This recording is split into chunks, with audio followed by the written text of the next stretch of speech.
Okay, y'all, let's talk about the Danish deception. Onyeka is a Nigerian American living in Texas who was also a contestant on The Bachelor. She was trapped up in this whirlwind romance with a Danish guy who maybe sensed her desperation and decided that he was going to take advantage of the situation to the best of his ability. Oh, he raided the coffers. He got the bag off of her. So it all started in June of 2022. I was in a place in my life where I was working 2 jobs. I was working like a dog and I knew I needed a break.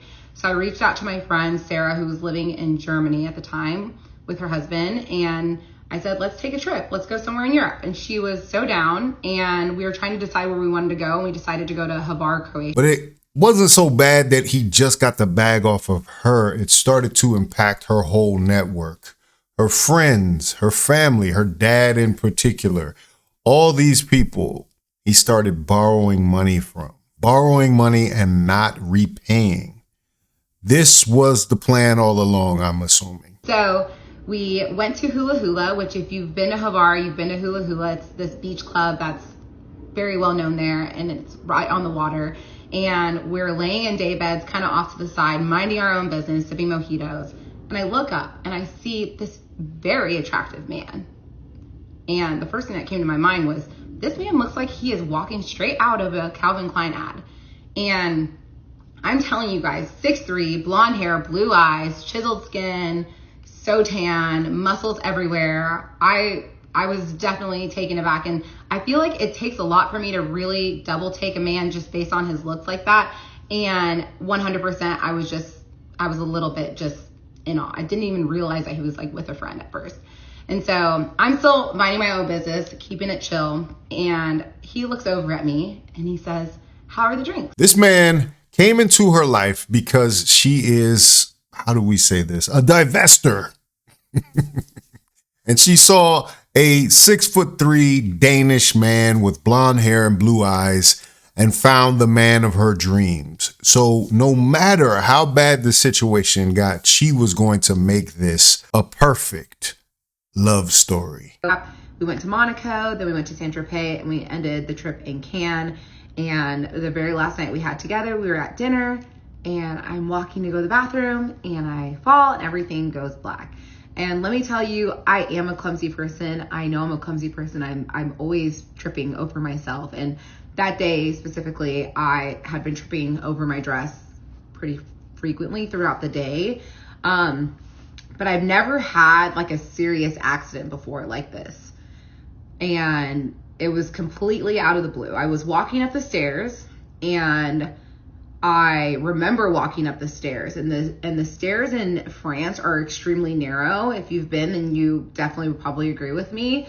And so I basically came to after falling, hitting my head, and I see these 3 men above me, and they're wearing like these bright turquoise polos. And I remember that they were the waiters. That was what they were wearing.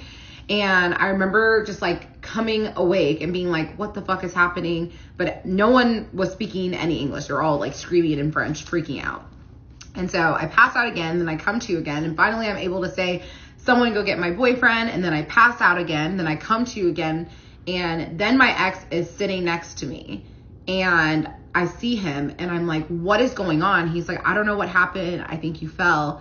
And I'm like, I don't remember anything. I don't know what happened. And he looked at me, he goes, do you have a history with epilepsy? I'm like, epilepsy? No, I don't have any history with that. I was like, why? He said, because you've been having seizures for the past 10 minutes. And I was like, seizures? I have never, ever had a seizure in my life. So this was shocking news. As you know, this thing cannot exist without willful ignorance, without her getting to a place where she is being taken advantage of and doesn't want to take the scales off her eyes, doesn't want to wake up. Onyeka is an interesting case because she gave up a high-earning career to follow this man around the globe and do the globe-trotting thing. I don't know where A lot of women these days are getting the idea that when you're in a relationship, 90% of it is traveling to different locations and seeing the world. This is some type of fantasy. Obviously, in this case, he had lied to her and told her that he was a prince in Denmark. So isn't this something? We got a Nigerian American getting the Uno reverse on the prince scam. You remember back in the day, they used to send you those emails. I am a prince. I am stuck in Nigeria and I cannot access my royal funds. I need to borrow $5,000. Well, that's what happened to our girl, Onyeka. We're in a relationship and he calls me and he says, hey, I'm considering offering on this apartment complex in Copenhagen. And we had talked about his real estate investments back in the south of France. He had told me that he owned 3 apartments in Copenhagen, 2 of which were rented out, one of which he was occupying as his personal residence. And this apartment complex he was interested in had 34 units. And then there was a top floor that was unfinished and it could be converted to 10 penthouses. And he said, it's fully rented out. It would be such a great investment. The cash flow is great. The only thing is that it's going to take up a lot of my cash liquidity and also like stocks and crypto and everything. And obviously I'm going to be traveling to the States and I want to be mindful of like finances. That's why I like want to bring it up to you. So what do you think? And I said, well, at this point we had been dating for like a couple weeks. So I didn't feel like I was in a place where I could insert my opinion. So I told him like, whatever you think, I'll support you. And I also didn't know jack shit about real estate investments in Copenhagen. And also I had just gone to the south of France with him. That whole entire trip, I had spent 15 euros the entire trip. I tried to pay for stuff. He would not take a dime from me. So at this point, I like almost am like searching for a way to prove to him that I'm not with him for his money. So I told him, I go, if I need to, take on some more of like the financial responsibilities in this relationship, I'm more than happy to do so because this is a partnership and you're there for me when I need you. And I'm going to be there for you when you need me. And he said, I appreciate you saying that, but I don't think it's going to come to that. But thank you for saying that. I said, of course. So he offers on it and his offer wins apparently by like 1,000 euros. And he decides he's going to move forward with this property maybe a couple days before he came to visit me in Dallas. And I was fully supportive of him buying this property 100% because he's a successful businessman. And if he thinks this is a smart move, then I trust him. And also the money was a whole separate other thing. I didn't care. All I cared about was being with him. So he's coming to Dallas and I'm getting excited, not just because he's coming to see me, but this is a trip where he's going to start to meet my people and it's getting real. And so I remember he was flying into Dallas. It's the middle of September. And I made this sign. It said, welcome to Dallas, my Danish man. And I'm waiting outside baggage claim, waiting for him to get through customs. And I'm holding this sign super high, waiting for him to come through. She is probably one of the most gullible people I've seen on this, but she revealed this in a 24 to 27 part series on TikTok. Now, mind you, I told you she has her reality show background. She's been on 2 versions of The Bachelor. So obviously she's looking for a TV deal in some kind of way. And that falls right into our lap here at Faucette Media. We know how people are now manipulating social media into some sort of TV deal. Think about Risa Tisa or the strippers that went on that trip that got turned into a movie. There's a way to have a financial incentive for putting this out. But what she didn't predict in trying to get that production deal, that holding deal from a network, was that the backlash would be so heavy. Why would you keep on lending him money? So Christmas comes, his dad's in the hospital, he feel like he ain't got nobody. Here she is trying to be there for him over and over and over again. Then she gets to lending him money because he's saying, oh, I done bought this apartment building, I was planning to flip it, but this happened at the apartment, that happened at the apartment. What does she do? She's there for him, trying to coach him through and advise him on how she'll be there for him financially. I kept on picking up on the fact that she wants to have some sort of dignity in the conversation, but she knows she done lost it with, because why would you continuously loan a man who you say went to the Olympics, is from royal blood, has all of this success? Why would you keep on lending him money? All of these things that she says along the way is just her convincing herself that she ain't with a crusty ass, broke ass man. That's it. At the end of the day, I can't even keep on explaining this damn story because it just gets dumber and dumber and dumber. The name that she put on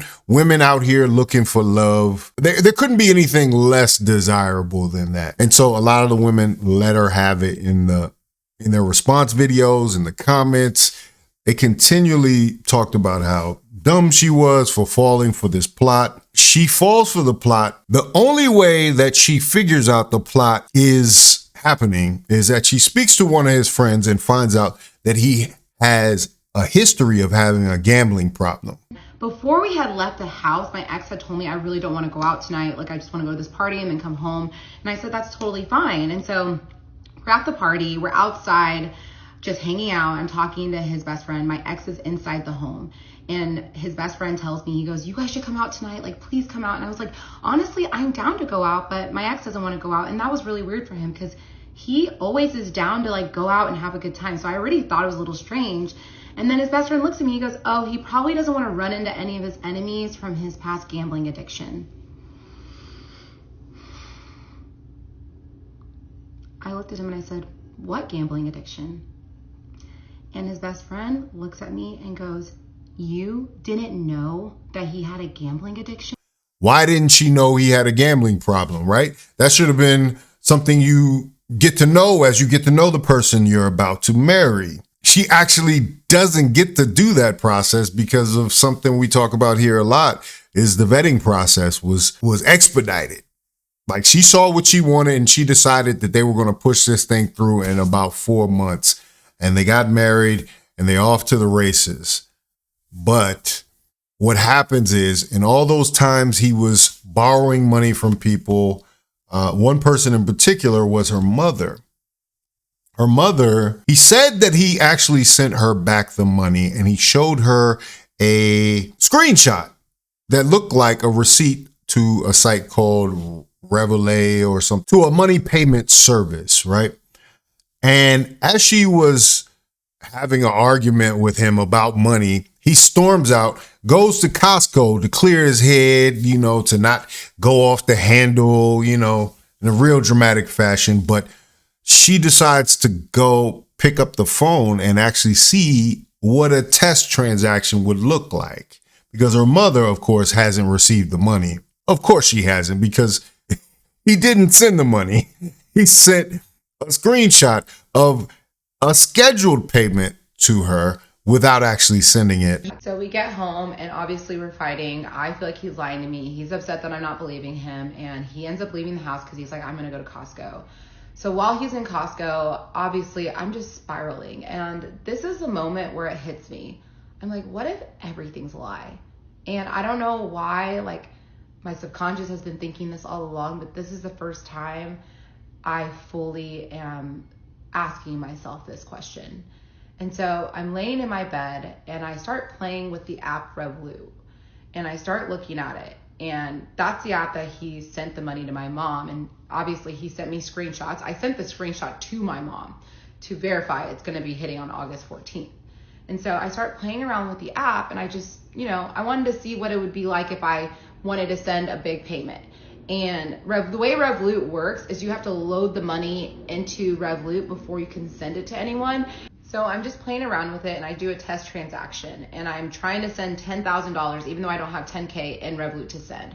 So I click schedule payment and I put just whatever date, and I see the next page, which is the review page. And that's when I realized that that was the same screen that he showed me and that I sent to my mom, saying that he sent the payment. And what he did was he cropped out the schedule payment button so it looked like he had sent the money, but he really did not. So at this point, my entire body is shaking, and he gets back from Costco and I can't say anything because my best friend and her daughter are staying with us. So I'm trying to keep it chill, and keep in mind, this friend does not know anything that's going on. So after we unload the groceries, he's like, I'm gonna go upstairs and change and get ready for the gym. So I follow him upstairs and I ask him, I said, I'm gonna ask you one question. did you send that money to my mom? And he said, of course I did. I go, I'm going to ask you again. Did you send that money to my mom? And he said, yes. And I pull up the screenshot that he sent me.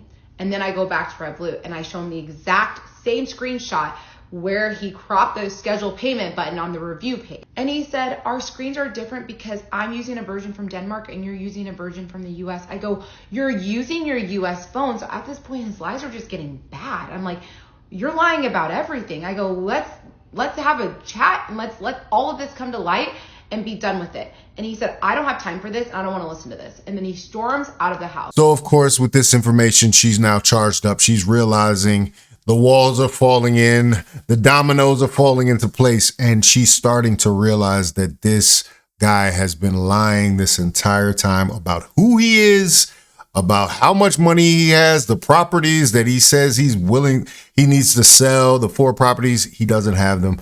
He doesn't have any of that. He is a con artist. And she got taken by a classic romance scam. This man worked her and her whole family. You might be thinking, Nigeria kind of has a reputation for scamming. You know, let's just say it's in the culture.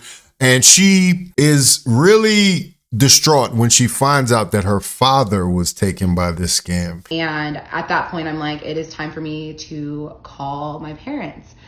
And I was so nervous because I'm like, my parents at this time didn't even know that I was married. So now I have to tell them all these things. On top of that, I have to tell them that I'm legally married. And so I get home, I call my dad, and I'm telling him, hey, I need to talk to you. He's like, what's going on? I go, he's not coming back. And I proceed to tell him about the addiction, the money, everything. And then I ask my dad, I go, but please tell me he didn't take money from you. And my dad goes, don't worry about that right now. And then I was just on the floor screaming. Like, this is my family. This is my family. I didn't even know how to pick myself up. And then I heard my dad. I was on FaceTime with my dad and he just goes, you need to be strong. And I immediately get up, sit on the couch, and he looked at me. He's like, you need to be strong. He said, what he took is a drop in the bucket and we're going to get through this as a family. I just need to just start reaching out to every single person that's ever encountered him. And that was really, really difficult because a lot of these people are also my friends. And so I'm devastating them because everyone loved him. Everyone truly loved him. Everyone trusted him. So I find another friend that he owed $10,000 to. One of my coworkers that I used to work with, she told me that her husband gave him $10,000 to. The lies it was a variety of different lies. One person, he said that he was investing in a plot of land. Another person, he said that he was buying a car. The same lie about how his Danish account and his personal account he's having issues transferring money in between. And let me make something very, very clear.